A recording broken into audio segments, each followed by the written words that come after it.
Fallout tonight over the plan to put hotels and golf courses on state parks in Florida, including Honeymoon Island.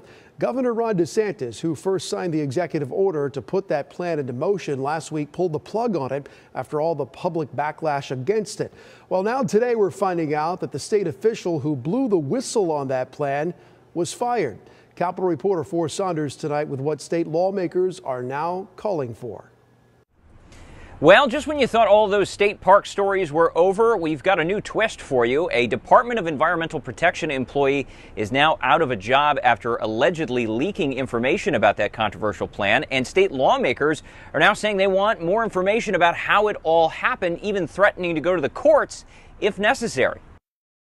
Over the weekend, a Tallahassee man, James Gaddis, posted this GoFundMe online. He's raised more than $60,000 after getting fired from Florida DEP for alerting the public to that controversial state plan to add golf courses, pickleball courts, even hotels to 9 state parks across the state. I got to the point where I decided that this needs to be made public, that we're working on this. Gaddis, a DEP map maker, told WPTV he felt plans were being rushed and that the public comment period was lacking enough time for actual public comment. So he stepped up. I was disgusted, but I was just thinking if the public actually knew about this, what we were proposing here, there's going to be a lot of outrage. And, obviously us, having to keep quiet about this whole time,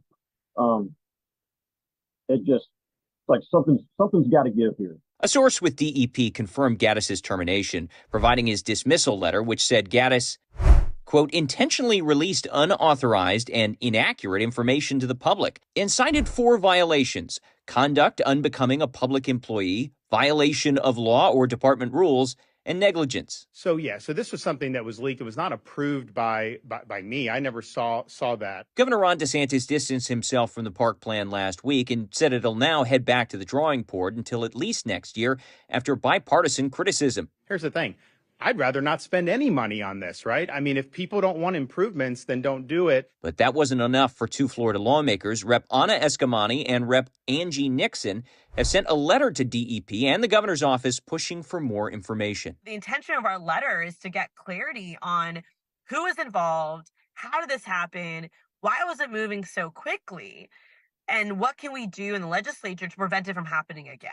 Eskamani is a frequent DeSantis critic and said previous requests have often taken months to fulfill, despite Florida's sunshine laws. This time around, the lawmaker said she would, if needed, escalate to ensure Floridians get a look at the details. And potentially hire an attorney if necessary. I mean, the public has a right to know in the state of Florida.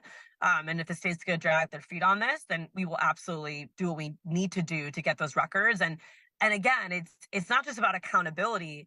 I want to know how this happened so we can prevent it from taking place in the future.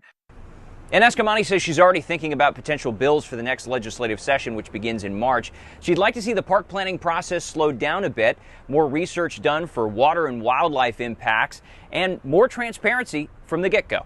That's the latest out here at the state capitol. I'm Forrest Saunders reporting.